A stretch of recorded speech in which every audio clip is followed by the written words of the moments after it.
व्यालान्नन्यान् मृगान् हिंसान् क्षमंभिश्च सहितो नृप ईश आयाति विपुलो वराहो दीर्घलोचनः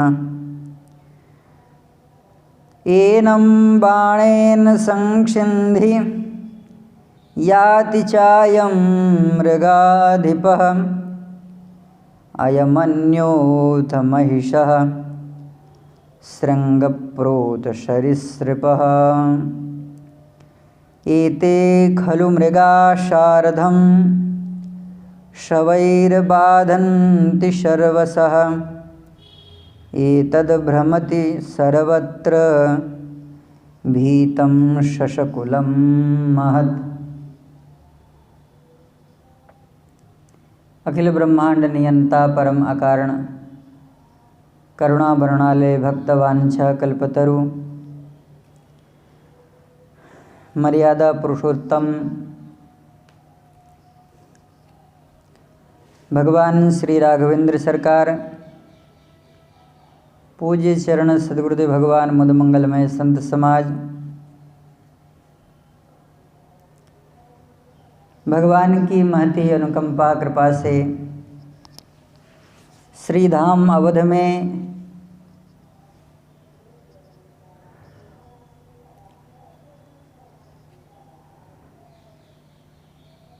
श्री राम जानकी राधा कृष्ण मंदिर परिसर में भगवान की यह अद्भुत कथा श्री महाभारत जी के अनुसार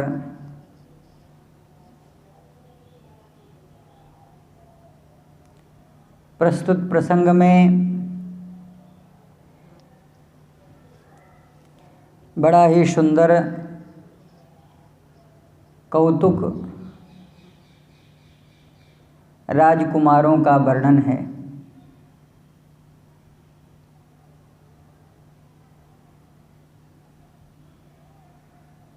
जो धनुर्धर वीर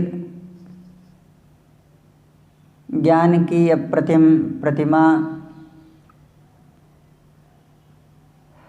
समस्त क्षत्रिय कुल ब्राह्मण कुल में पवित्र तपस्या से पवित्र हुए अपने जीवन को आनंद घन जीवन भगवान श्री हरि के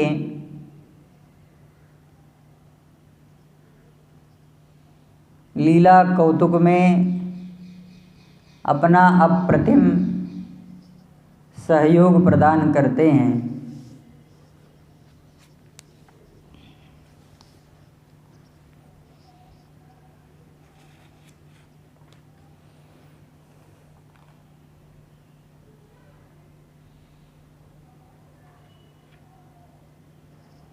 रणभूमि में समर भूमि में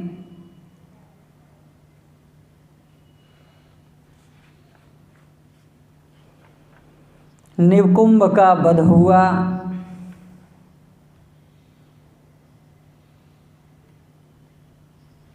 जो परम अमरषी रावण है, इसके तन बदन में आग लग गई।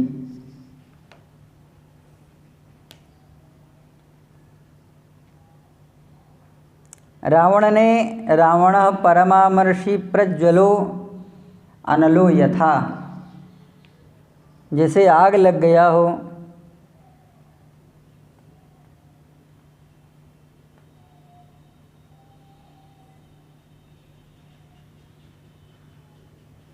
कैसे आग लगी? कहा शरीर में पहले राक्षसों के वध का जो घृत था, वह शब्द आग की लपटों को और भी बढ़ाने वाला हुआ।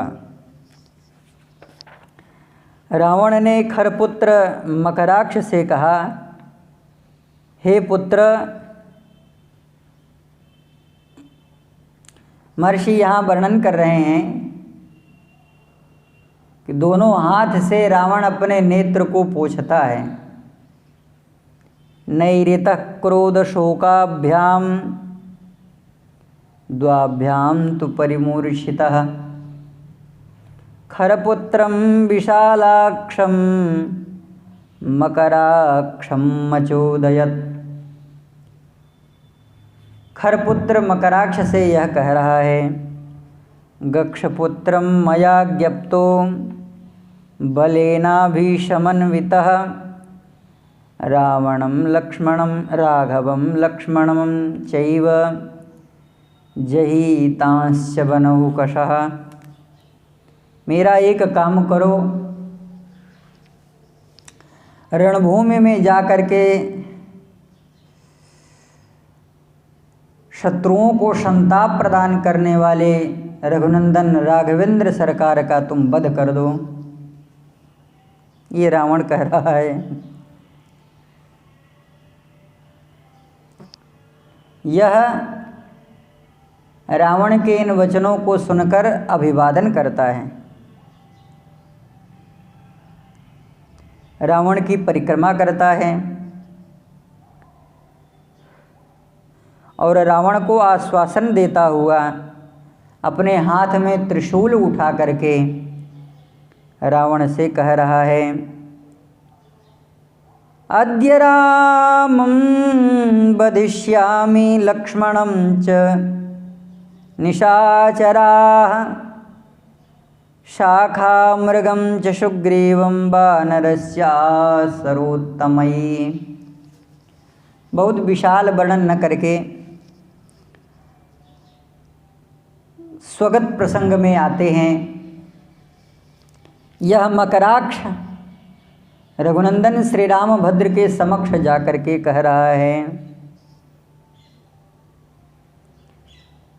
बड़े सौभाग्य की बात है कि हे रघुनाथ जी, मैंने आपको अपनी आँखों से निरव्रण देखा, अनामय देखा।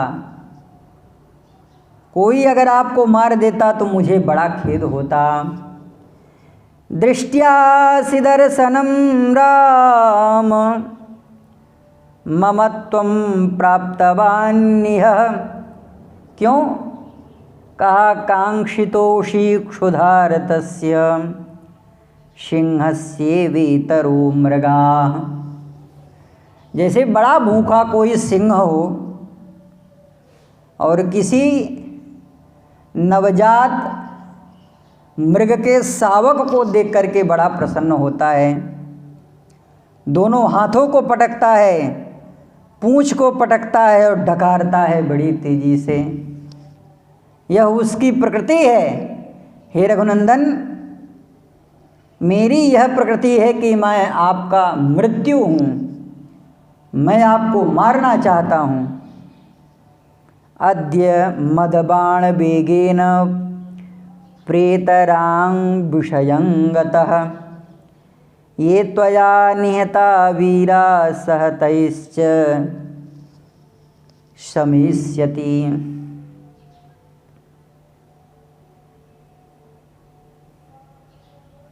हे रघुनंदन, मेरे ये जो बाण हैं वह आपके रक्त को पान करना चाहते हैं।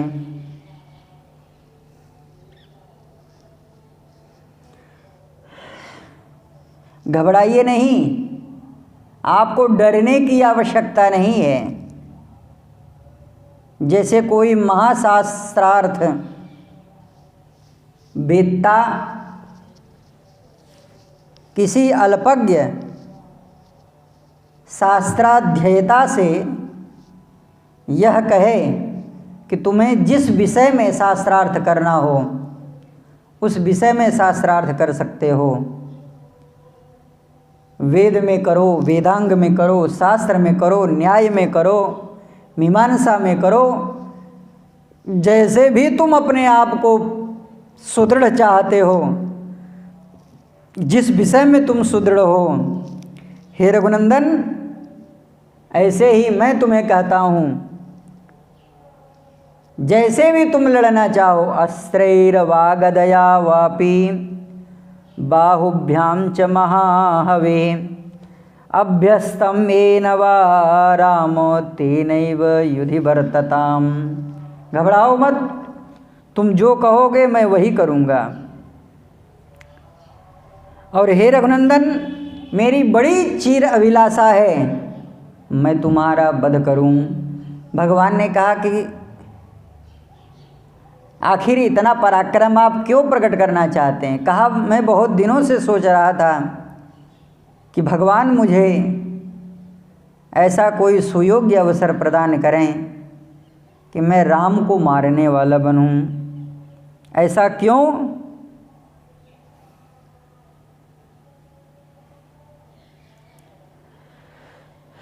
क्योंकि यह कह रहा है आपने मेरे पिताजी को मारा, तभी से मेरा मन आपको मारने का कर रहा है। रघुनंदन श्री रामभद्र ने इस वीर का परिचय पूछा कि तुम हो कौन, तो यह कह रहा है खरपुत्रम, मैं खर का पुत्र, मकराक्षम माम विज्ञेयः, आप मुझे खरपुत्र मकराक्ष जाने। और पुनः रघुनंदन श्री रामभद्र जैसे एक राजकुमार किसी मृग को सुतीक्ष्ण बाणों के द्वारा बीधते हैं, घायल करते हैं और मृत्यु तक उसे पहुंचा देते हैं, उसी तरह से रघुनंदन श्री रामभद्र ने मकराक्ष को मारा। यह मकराक्ष बड़ा ही विकट था। महर्षि वर्णन कर रहे हैं, यम दृष्ट्वा देवता सर्वा भयार्ता विद्रुता दिशा। मकराक्ष एक बार देवताओं की ओर देख लेता था तो देवताओं का भी बदन थर्रा उठ जाता था। रघुनंदन श्री रामभद्र ने अस्त्र का अनुसंधान करके मृगया की तरह इस मकराक्ष का वध कर दिया। और जैसे ही इसे मारा,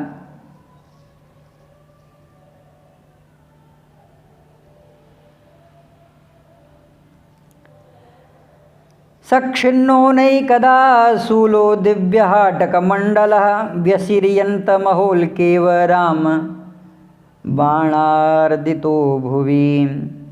तक्षूलं निहतं दृष्ट्वा रामेण क्लिष्टकर्मणा साधु साद्विति भूतानि व्याहरन्ति न भोगता।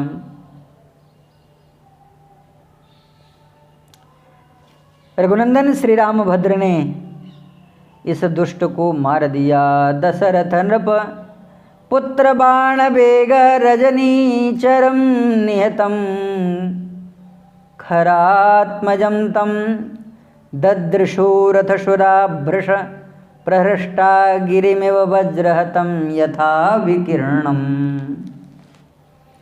इस विषय को वर्णन करने का केवल एक ही उद्देश्य है कि राजकुमार अपनी कार्य कुशलता और अपना युद्धाभ्यास शाश्वत रखने के लिए, युद्ध का कौशल बढ़ाने के लिए, युद्ध का उत्साह प्रवर्धन करने के लिए अनेक प्रकार से मृगों का शिकार करते हैं। महर्षि वैशंपायन कहते हैं कि राजन, वनम गत्वा तुतौ वीरो सिंह व्याघ्रास्य जघ्नतुः। इसी तरह से यह हंस और डिंभक भी जनार्दन को साथ लेकर के हाथी, रथ, अश्वों द्वारा शिकार खेलने के लिए जाया करते।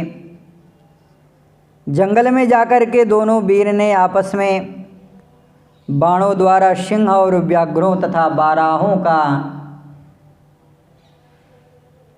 बड़ी भारी संख्या में संहार किया।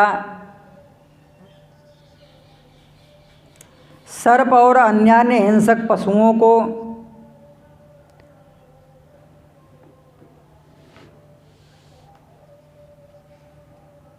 इन लोगों ने मारा।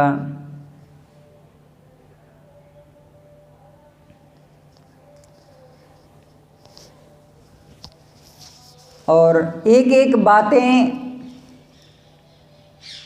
बढ़ा बढ़ा करके यह बार बार कहते थे, एष आयाति विपुलो बाराहो दीर्घलोचनः, इस बाराह को मारो, इसका नेत्र बहुत बड़ा है, मैं मारूंगा, इस तरह से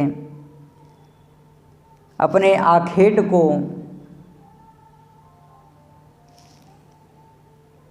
यह सब एक दूसरे के बाणों को काटते और उस नृशंस जीव की हत्या करते थे। शामं स्तनं पिबत साधो न हन्तव्यम् इदं शुभं गृहीतव्यमिदं शरवं निरुध्यं स्वगणैरिह। एक ऐसा ही निरीह जीव था, खरगोश का बच्चा भयभीत होकर के इधर उधर सर्वत्र दौड़ रहा था। बच्चा स्तन भी पी रहा था माँ का। ये कहते कि देखो इसको न मारना चाहिए और न किसी के द्वारा इसकी भलाई करनी चाहिए, इसे मारना नहीं चाहिए, ऐसा करने में ही अच्छाई है। इन सबको कुत्तों ने घेर लिया है।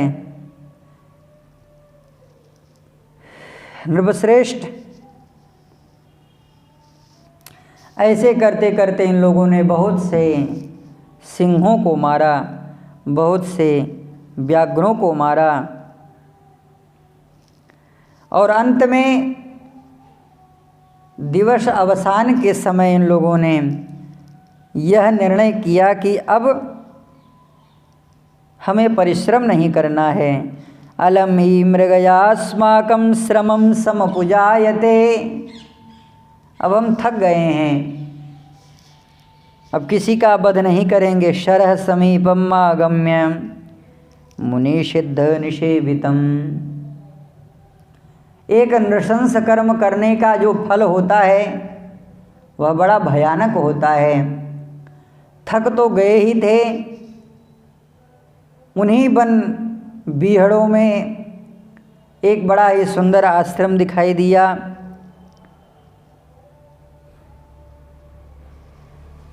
जो सरोवर पुष्कर के समान था।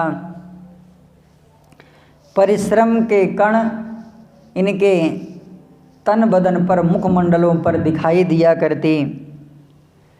ततो जना सरः सर्वे विगृह्याश्रमकर्षिता विषान प्रबलान् पद्मनां भक्षयामासुरार्तवत्।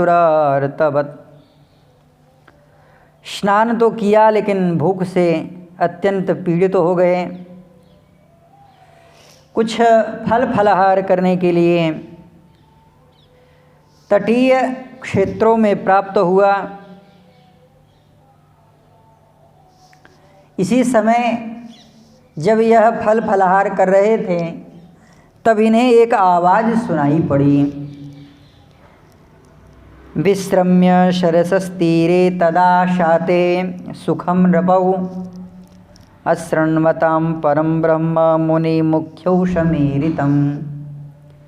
मध्यम दिनं तथा सर्वैः सबनं सस्वरं नृपौ, स्वर सहित कुछ शब्द इन्हें सुनाई दिए। राजकुमारों ने दिन के मध्य में होने वाले उन वेद मंत्रों को सुना। उस वेद मंत्र से अत्यंत सुमधुर झंकृत कर देने वाली, हृन् मनोहर तंत्रियों को लय समन्वित कर देने वाली वह स्वर श्रृंखलाएं उत्पन्न हो रही थी। इसलिए इनका मन श्रवण के साथ साथ नेत्र दर्शन के लिए पिपाश युक्त हो गए, प्यासे हो गए कि कौन इतना सुंदर वेदों का स्वाध्याय कर रहा है। ततः प्रीतो नृपो भूत्वा श्रुत्वा वेदध्वनिं तदा एकक्षतां तौ तदा दृष्टं यज्ञं मुनिकृतं तदा। मुनियों का एक सत्र चल रहा था जिससे वैष्णव सत्र कहा जाता है। स्थापयित्वा ततः सेनां, सेना को रोक दिया। शरवां मृगसमन्वितां आदाय च महाचापे शरान् कतिचित् एव च। गोस्वामी जी महाराज ने भी इस विषय को रखा है, लेकिन वह श्री राम वन आगमन का बड़ा सुंदर पर्व है। इस उल्लास पर्व में रघुनंदन श्री रामभद्र ने एक कार्य किया है। धाई धाई धरे गुरु चरण सरोरुह पुलक सहित अति। रघुनंदन श्री रामभद्र ने विजयकृत्यम महद्धनु, धनुष को विजय कर दिया और मुनियों के चरणों का अभिवंदन किया है। संतों के पास कभी सज्ज धनुष होकर के रघुनंदन श्री रामभद्र ने कभी उन्हें किसी भी प्रकार से भय न उत्पन्न हो, इसलिए कभी उन्होंने धनुष को सज्ज करके प्रणाम नहीं किया। धाई धरे गुरु चरण सरोरुह आदाय च महाचापे। इन लोगों ने यही एक गलती कर दिया, धनुष और बाण को लेकर के वहाँ पर पहुँच गए। हाथों में अस्त्र था। जनार्दनस्तदा वीरो हंसो डिम्बक एव च पदातिनौ महाराज जगमतुश्चाश्रमं किल महर्षे कश्यपास्याथ शत्रं वैष्णवयज्ञकं संज्ञकं यजतो मुनिभिः सार्धं जपहोम पारायणैः। ऋषियों के आश्रम में यह सब गए तो वहाँ पर जप चल रहा था, होम चल रहा था, मुनियों का जो सत्र था वह अनुष्ठान का सत्र चल रहा था। जा कर के इन्होंने धर्मात्मा जनार्दन ने सर्वप्रथम स्वयं आगे बढ़ कर के कर्तव्यों का पालन करते हुए उन मुनियों को प्रणाम किया। शदः प्रविश्य शत्रस्य नमश्चक्रुर् मुनीश्वरान्। शिष्यों सहित उन महात्मा मुनियों ने अर्घ्य पाद्य तथा आसन आदि देकर पधारे हुए अतिथियों का सम्मान किया। तौ नृपौ शच विप्रेन्द्र सपर्यां प्रतिगृह्य च। ब्राह्मण कुमार सहित राजकुमारों का जो वह अभ्यवादन प्राप्त हुआ, मुनियों का आशीर्वाद प्राप्त हुआ, आतिथ्य प्राप्त हुआ, इससे ये प्रसन्न हो गए। और ऋषियों से यह इस विषय को निवेदन करते हुए इन लोगों ने प्रार्थना किया, हे मुनियों, हम आपसे कुछ निवेदन करना चाहते हैं। बोलो वत्स। इन्होंने कहा, हमारे पिता महाराज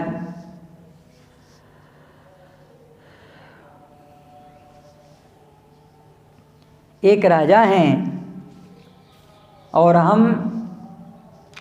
शाल्व देश के धनुर्धर अप्रतिम बलवान ब्रह्मदत्त के पुत्र हैं हम। जनार्दन ने भी यह कहा कि मैं मित्रसह नाम के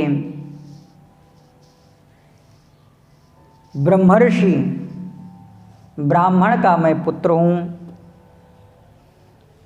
सबने अपना गोत्र सहित परिचय प्रदान किया।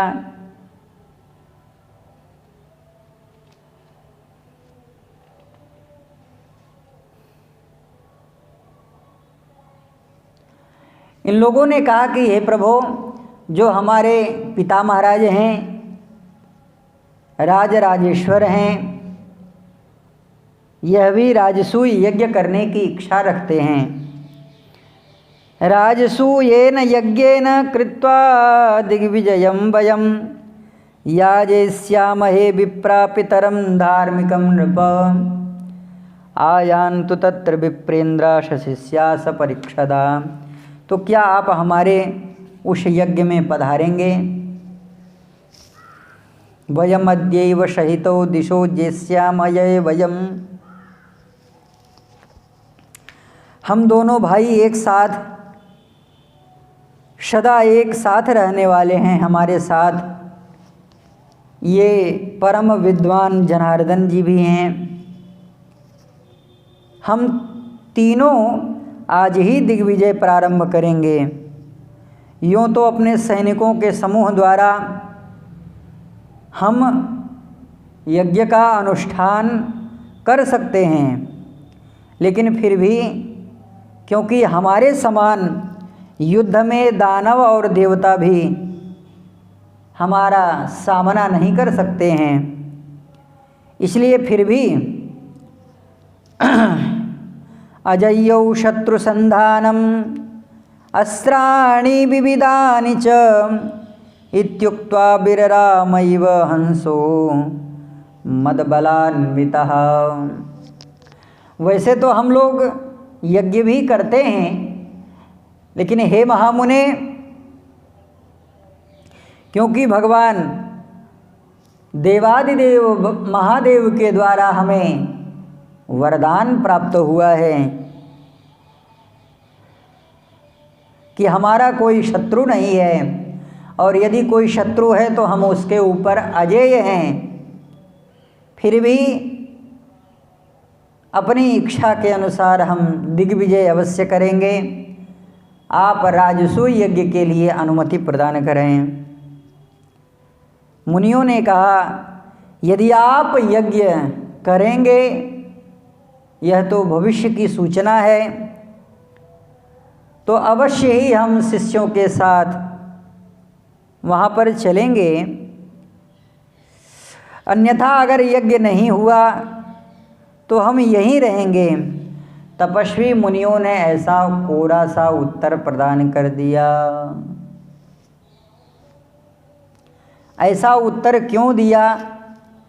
महर्षि वैशंपायन कहते हैं कि राजन, बिररामैव हंसो मदबलान्वितः।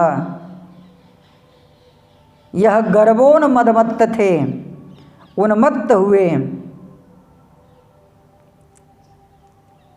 ऐसे शब्दों का इन्होंने प्रयोग किया कि जो मुनियों का मन था वह भर गया। इस भाव में इन्होंने कहा, यह सोच करके इन्होंने कहा, अपनी किसी तरह से जीवन वृत्तिका का निर्वहन करने वाले ये मुनि जब वैष्णव सत्र यज्ञ कर सकते हैं, तो हम राजा होकर के, राजकुमार होकर के, एक सुसंपन्न साल्व देश के राजकुमार होकर के यज्ञ को क्यों नहीं कर सकते हैं? क्यों नहीं? हम करेंगे तो ये आएंगे कि नहीं आएंगे? इस भाव से पूछा था।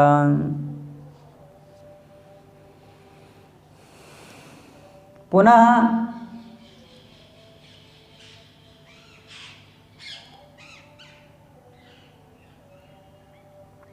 उस स्थान पे जाने का निश्चय करके वे दोनों पुष्कर के उत्तर तट पर गए, जहाँ पर महामुनि श्री दुर्वासा जी रहा करते थे। यतयो नियता भूत्वा मंत्र ब्रह्म निषेविणः ब्रह्मसूत्र पदे शक्तास्तदर्था लोक तत्परा। बड़ा ही सुंदर महर्षि दुर्वासा का यह स्वरूप वर्णन किया गया है। श्री दुर्वासा जी महाराज कहाँ रहते हैं?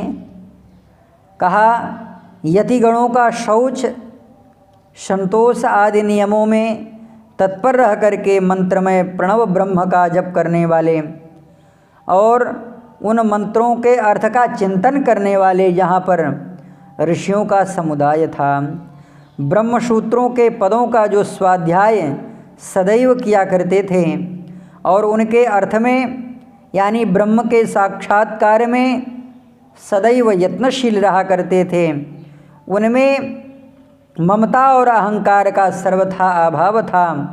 वे नियम पूर्वक कौपीन तथा आच्छादन वस्त्र से, उत्तरीय वस्त्र से आच्छादित अपने आप को रखते थे, जो सबके आत्मा और जगत के उत्पत्ति के कारण तथा सर्वव्यापी संपूर्ण विश्व के नियंता विभु ब्रह्मस्वरूप शुभ शांत एवं अक्षर अविनाशी सब ओर से मुख वाले वेदांत स्वरूप अव्यक्त अनंत सनातन कल्याणमय नित्य युक्त विरूपाक्ष रुद्र स्वरूप संपूर्ण भूतों के आधार अनामय सर्वतोमुख दुर्वासा के सदा श्री दुर्वासा जी के द्वारा सदा उपासनीय वेदांतिक रस गुरु स्वरूप हैं।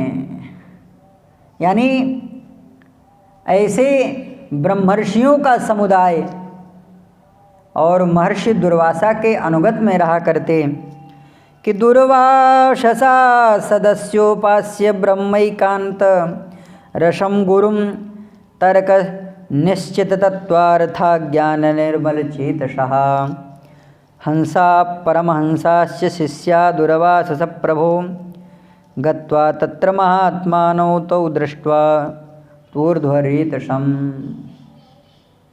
नैष्टिक ब्रह्मचर्य से संपूर्ण ऊर्ध्वरेता परम बुद्धिमान एवं परम पद के अनुसंधान में लगे हुए महामुनि दुर्वासा को इन लोगों ने बड़े प्रेम से दर्शन किया। दुर्वाससं महाबुद्धिं विचिन्मानं परम पदम क्रुद्धो यदीश दुर्वासा दग्धो लोकानिमां क्षमः। अपरिमेय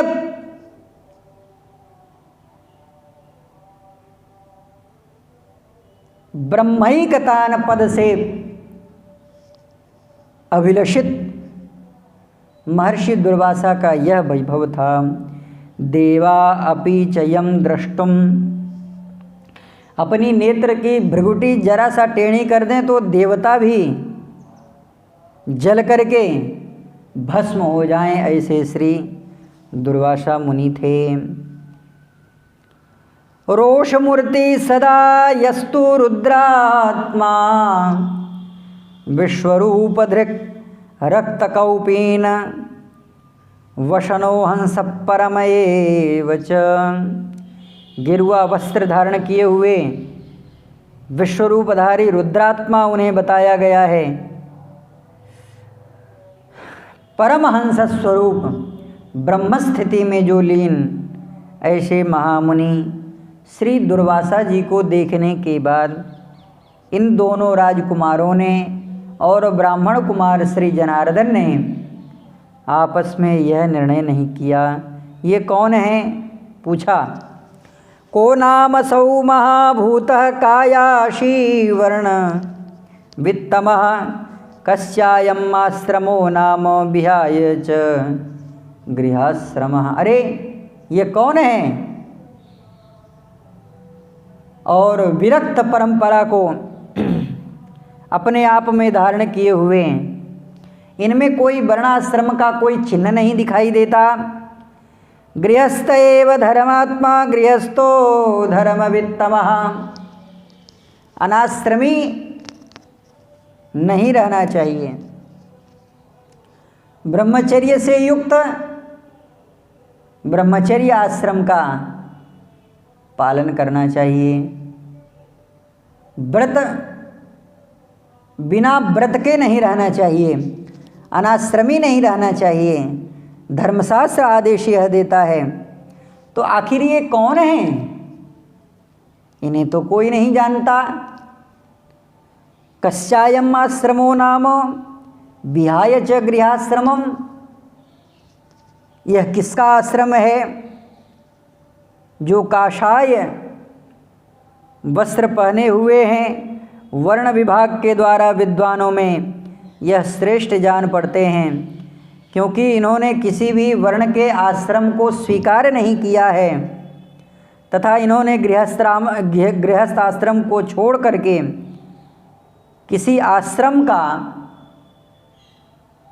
आश्रय प्रदान किया, प्राप्त किया है।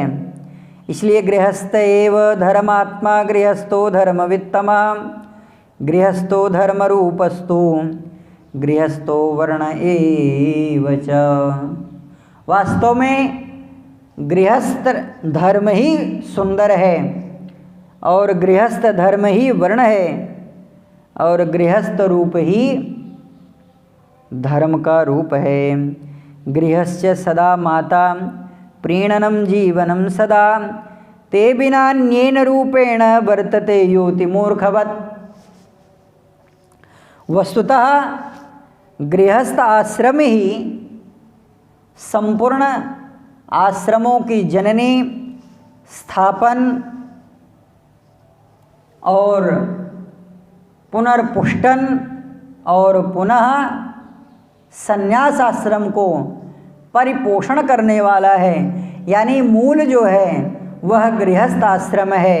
गृहस्थ आश्रम से ही ब्रह्मचर्य आश्रम चलता है, वानप्रस्थ आश्रम चलता है, संन्यास आश्रम चलता है। इसलिए यह माता पिता है। गृहस्थ आश्रम ही प्रत्येक आश्रमों का जनक कहा गया है। तम बिनान्येन रूपेण, सर्वदा उनकी रक्षा, जीवन की रक्षा करने वाला है। उस आश्रम को छोड़ करके दूसरे किसी आश्रम में रहने वाला उन्मत्तोयम विरूपोयम अथवा मूर्ख एव च, जो रहने वाला है वह मूर्ख है। और मुझे तो ऐसा लगता है कि यह उन्मत्त है, अर्थात इसको आगे पीछे का कोई ज्ञान नहीं है, अथवा यह मूर्ख है। ध्यायन्नेवं सदा चायं मस्ति वंचयिता पिवा, लोगों ने छोड़ दिया है, भेष बना दिया है मांगने और खाने वाला। आश्चर्य की बात है जो यह शब्द यहाँ पर उद्धृत किया जा रहा है पूज्यपाद महर्षि वैशंपायन के द्वारा, भले ही पात्र किसी को बना दिया गया हो, लेकिन एक बार दास भी इसी वचनों का आघात सह चुका है। और जिसने कहा वह उम्र में बड़ी थी और किसी स्कूल की प्राध्यापिका थी, उसके द्वारा यह कहा गया था कि बस छोटे छोटे बालकों को साधु वेश प्रदान कर दिया जाता है मांगने खाने के लिए, बस एक धंधा बन चुका है। ध्यायन्निवं सदा चायं आस्ते वंचयितापि च किमेते प्राकृतज्ञानाः ध्यायन्त इति किंचन। अरे भाई, भगवान के बनाए हुए इस जीव प्रकृति जगत में आप रहते हो, दाल रोटी आप भी खाते हो, चलो कोई बात नहीं, भोजन आपको नहीं प्राप्त होता है तो आप फल मूल खाते हो, फिर भी आप भगवान की प्रकृति में तो रहते हो। और जब आप इस परमात्मा की प्रकृति का सेवन करते हो, रूप रस गंध का आग्रहण करते हो, भगवान ने ज्ञानेंद्रिय बनाई हैं, कर्मेंद्रिय बनाई हैं, आप इनका उपयोग करते हो, तो बताओ क्या संसार आपके अंदर में नहीं प्रवेश करता है? तो जब संसार आपके अंदर जाता है तो आप संसार से अलग कैसे हुए? वर्णाश्रम को आप नहीं मानते हैं, कौपीन काषाय वस्त्र गेरुआ वस्त्र पहन करके अपने आप को कैसे आध्यात्म जगत के प्रणेता मान रहे हैं। किमेतत् प्राकृतिक ज्ञानाः, ये कैसे सिद्ध हो सकता है। अरे प्रकृति का ज्ञान आपको हुआ नहीं, कषायात् तिक्त लवण रसों का आपने स्वाद लिया नहीं, तो आप उनके छोड़ने का जो रस है वह कैसे जान सकते हैं। वयमेतान् दुराराहो नाम, भाई हम लोगों को देखो, हम लोग राजा हैं, राजकुमार हैं। मैंने पूर्व में ही यह वर्णन किया है कि सकल शास्त्र धर्म के प्रणेता स्वयं यह अपने आप को मानते हैं। क्यों? इन्होंने अपने आप को कृतदार समझा है। खाया पिया बलवान हो गए, पराक्रमशील हो गए, परमात्मा को प्रसन्न कर लिया, वरदान प्राप्त कर लिया, माता पिता के चरणों में प्रणाम किया, माता पिता ने सुंदर अवस्था देखी और देखने के बाद में इनका विवाह कर दिया। और जब विवाह कर दिया तो इन्होंने सोचा कि बस सर्वे ते यज्ञ निरता, बस भगवान के लिए यज्ञ करो और बलि वैश्य देव करो, पितृ ऋण से, गुरु ऋण से, देव ऋण से, इन तीनों ऋण से ऋण हो जाओ, बस यही है। स्वधार निरता सर्वे गुरु शुश्रूषणे रता, धर्म एवं परम श्रेय। धर्म केवल बस इतने ही है, बस खाओ पियो सो जाओ और बच्चा पैदा करके मर जाओ, यही है। महर्षि कह रहे हैं धर्म एवं परम श्रेय इति ते मेनिरे नृपाः, बस यह इतना ही जानते हैं। आज जब उन्हें ऐसी प्रकृति का सामना करने को मिला, तब यह अपने जो वैचार्य वैदुष्य, जो वैकृत दिमाग की उपज है, बुद्धि की बलिहारी है, आज यही ये दुर्वासा महर्षि के सामने अधजद बोलने लगे। और ये क्या बोल रहे हैं? वैष्णव संस्कृति के विरुद्ध, जो सनातन धर्म का मूल है, विरक्त गद्दी के दुष्प्रचार दुष्प्रभाव में इन्होंने आकर के और क्या क्या कहा, इसका दर्शन हम अगले सत्र में करेंगे।